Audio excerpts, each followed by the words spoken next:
Investigators in Boston inching closer to a suspect or suspects in Monday's violent bombing at the Boston Marathon. New clues in the case, our top story on News 13 at 4:30. From the Samson Production Studios in the heart of Hazleton, Pennsylvania, it's your News 13. Good evening and thanks so much for joining us. I'm Kathy Baczynski. The FBI says they've got two clear images of the faces of two men with backpacks that could be the men behind Monday's bomb blast at the Boston Marathon.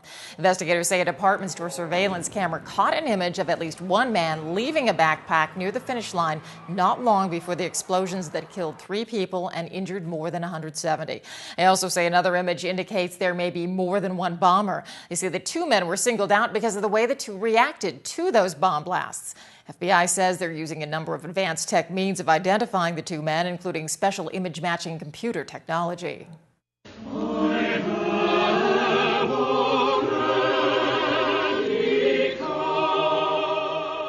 At an interfaith prayer service today, President Barack Obama tried to inspire and comfort the city as well as the nation, vowing to hunt down the people behind the bombings and insisting that Boston will run again.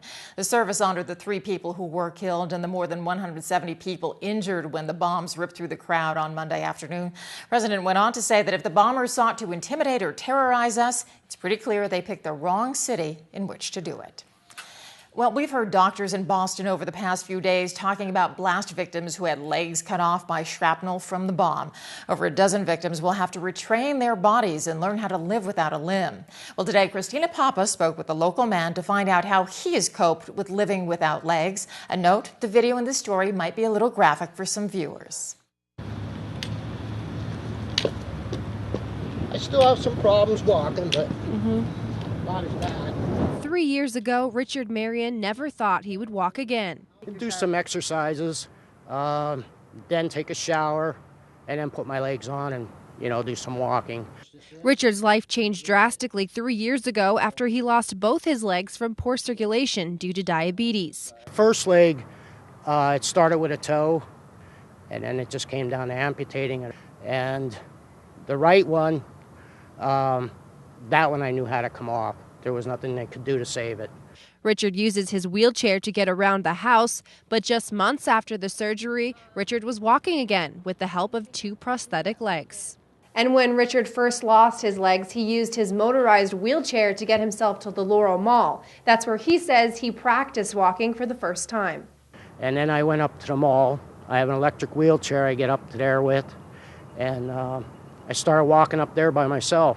Hazleton General Hospital's physical therapist Melinda Walk helps her patients take those steps towards recovery every day. She says people who lose limbs grieve the loss. They lose a limb and they lose function.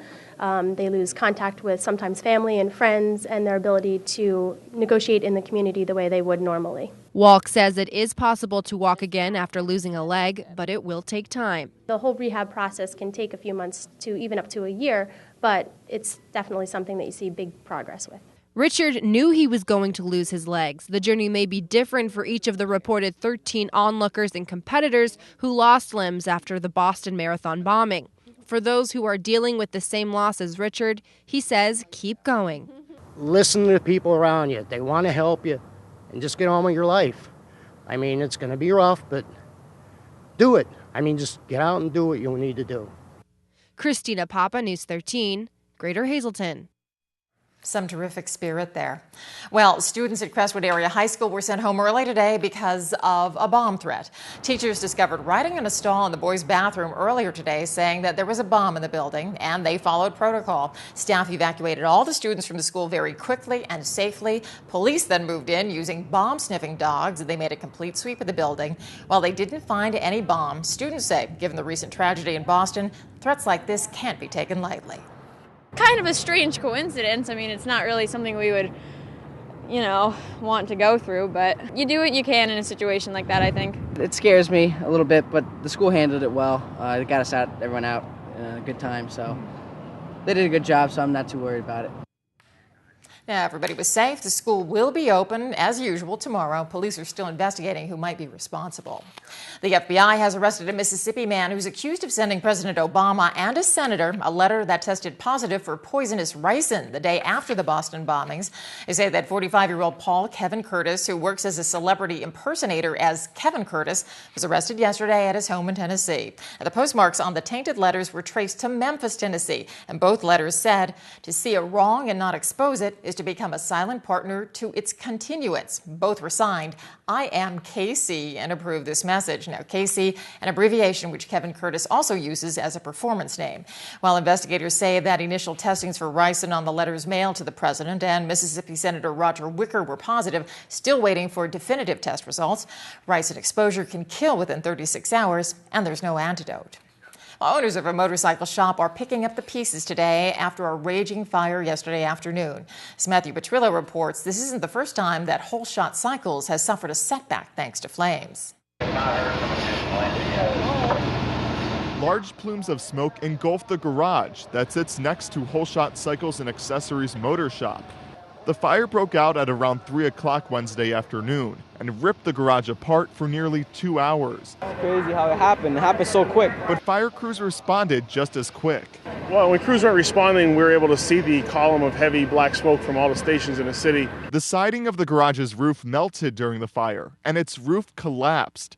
Some motorcycles were also set ablaze, but crews were able to extinguish the fire before it spread to other buildings. Now, this grassland area is completely soaked, and it literally smells like burnt rubber.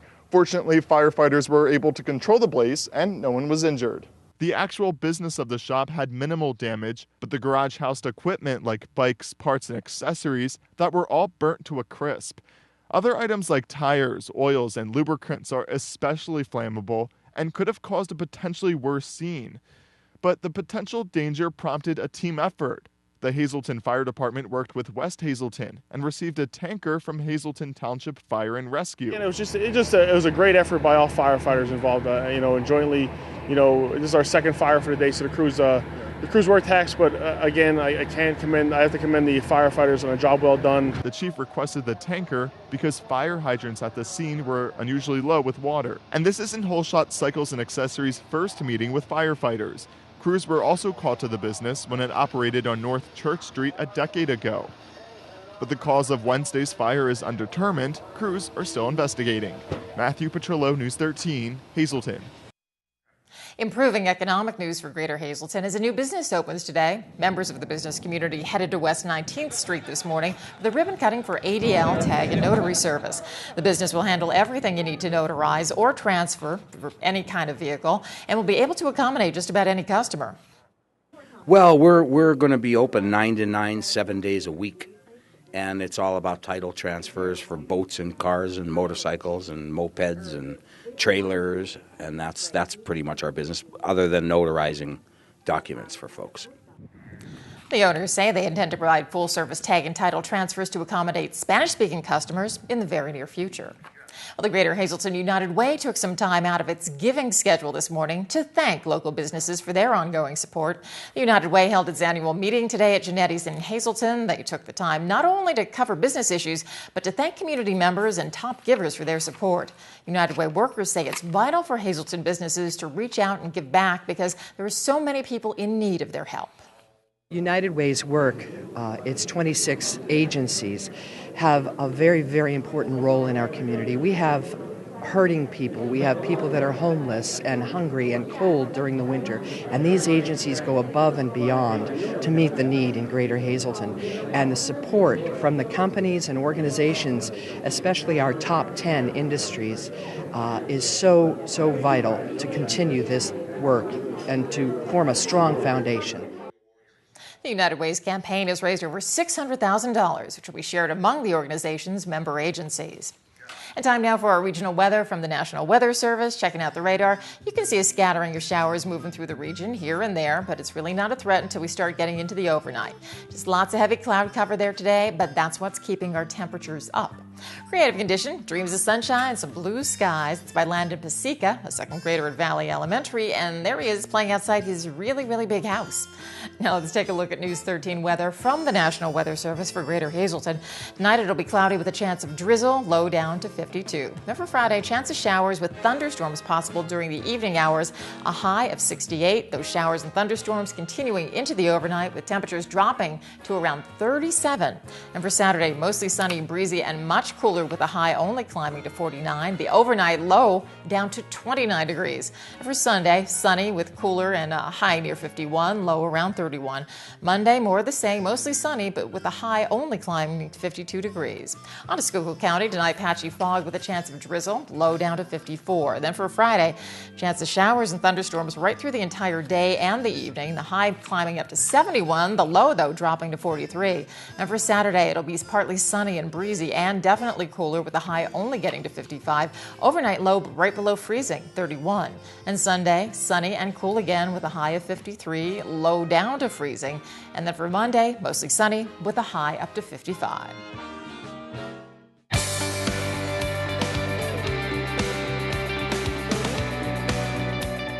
I'm Renee Barron. I'm the director of Hazleton Power, and I'm here to talk about the downtown cleanup that we have coming up on May 18th, which is a wonderful event and an opportunity for everyone who lives in the city or in the outlying areas of the city to come downtown and help us clean up some of the litter on the streets. It's a wonderful event for school kids, for businesses, individuals, families, church groups, anyone who lives in the city and is tired of the litter that we are inundated with is welcome to join us. It will be joining at 9 a.m. in front of the Chamber of Commerce downtown. We'll be providing some of the supplies such as gloves, safety vests if you choose to wear one. But we certainly encourage everyone to also bring their own supplies. If you have gloves, bring them. If you want, to bring a rake or weed killer or anything that you can think of that would be helpful, by all means, bring it along. And it's an event that has no ending time. We just keep going until we're absolutely exhausted. But it's great fun. We did it last year, and we're hoping to have an enormous turnout this year. And still ahead on News 13, temperatures about to dip for local baseballers, but Fred Barletta will have the rundown in News 13 Sports. And then you're all invited to a great big book fair. I'll tell you where when News 13 continues. SSPTV Sports on News 13 with Fred Barletta Jr. It's commonly called in the world of sports playing to the level of your competition. Earlier this week, Hazleton Nanticoke girls softball. It was a Donnybrook nail-biter.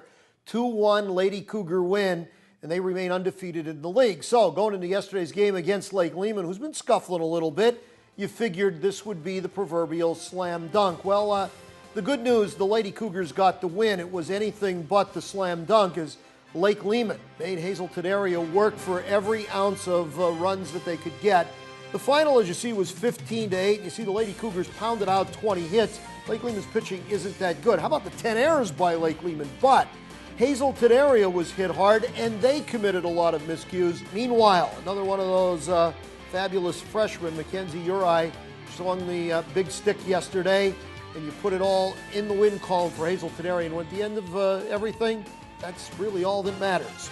Meanwhile, Leah Merrick goes yard. MMI pounds out a 12-4 win over Myers. Let's switch over to baseball, where MMI has been playing very well this year, and they did it again yesterday. They took advantage of 4 Wyoming Seminary miscues. Corey Rogers swinging a good stick, and the Preppers win 8-1. Meanwhile, Marion, they won a game ugly against Weatherly the other night on Wild Pitch. It happened again against Bonai area, but you know what? Just win. That's really the name of the game. And Marion sneaks away with that 9-8 win. The other day, Berwick came into Hazleton area and beat the Cougar tennis team 3-2. Well, ditto yesterday over against MMI, 3-2. Berwick wins the best of 5. Boys track and field, Hazleton area remains undefeated as they easily put away Pittston at Charlie Trippi Stadium. However, on the girls' side of things, take a look at this. The Lady Cougars get upended. And Pittston obviously has a real nice team. Now, before you get too critical of the Cougars, keep this in mind. Hazleton area yesterday had 6 different girls who turned in their personal best distances or times. Usually when you do that, you win, unless you're going up against a pretty good team. So Pittston remains undefeated in Wyoming Valley Conference play. First loss of the year for the Lady Cougars. Here's what we've got today in the Wyoming Valley Conference. The Cougar Baseball Club plays up at Redeemer. And there's the rest of the schedule in the Schuylkill League, including, there you see, Game 3 of 5 in this run for the Marion Colts. Softball, there is no Wyoming Valley Conference today. Everything south in the Schuylkill League. There's your schedule. Let's skip over to tennis. Boys action, MMI right back at it against Wyoming area. And minor league baseball time. How about Russ Kanzler? Talk about hot, continues. Yesterday, 2 for 4, knocked the run in, double, average flirting with 350. His Norfolk team wins. And take a look through the first 14 games this year. Very, very impressive stats for Kanzler. Check it out there on the board. You realize they played 14 games, and in only 4 of those 14 games, Kanzler hasn't had multiple hits. But notice I didn't say hits, multiple hit games. Meanwhile, the other guy we keep an eye on, Kyle Landis, had a very nifty outing last night. He pitched an inning, had a strikeout, no runs, no walks. Pretty nice performance. Go up to the board there again. There we got it. Kyle Landis, you take a look, a very respectable ERA at 2.25. And if you take a look, except for that one hiccup that he had where he gave up the home run and gave up some earned runs, he's been darn near perfect. Rest of minor league baseball, the Rail Riders shut out Rochester. The Lehigh Valley Iron Pigs get upended by the Paw Sox of Red Sox Nation. There's your schedule today. The only change from the scores we gave you is Kyle Landis' club, Akron, will entertain Bowie. That's the Oriole club. Everything else status quo. And it looks like the rain is holding off here this afternoon, and we're going to get everything in. And we're brought to you by Bottlenecks, where tonight it's Rack 'em Up Rib Night. They're racking up their flavor with fire-grilled ribs. You get a half rack of meaty, fall-off-the-bone St. Louis-style spare ribs, and it is smothered in that sweet barbecue sauce. They fire-grill it and serve it with bottomless fries for just $9.95. And oh, don't forget, huge imported beer selection, pool, dart, shuffleboard. Good time waiting for you up at Bottlenecks. And that's News 13 for your Thursday. Thank you so much for joining us. You can catch this newscast again with rebroadcast throughout tonight, or just go to News 13's website anytime, SSPTV.com, where you'll always find the local and regional news you need and the community news you want. For the entire News 13 team, thank you so much for joining us. I'm Kathy Baczynski. Have a great night.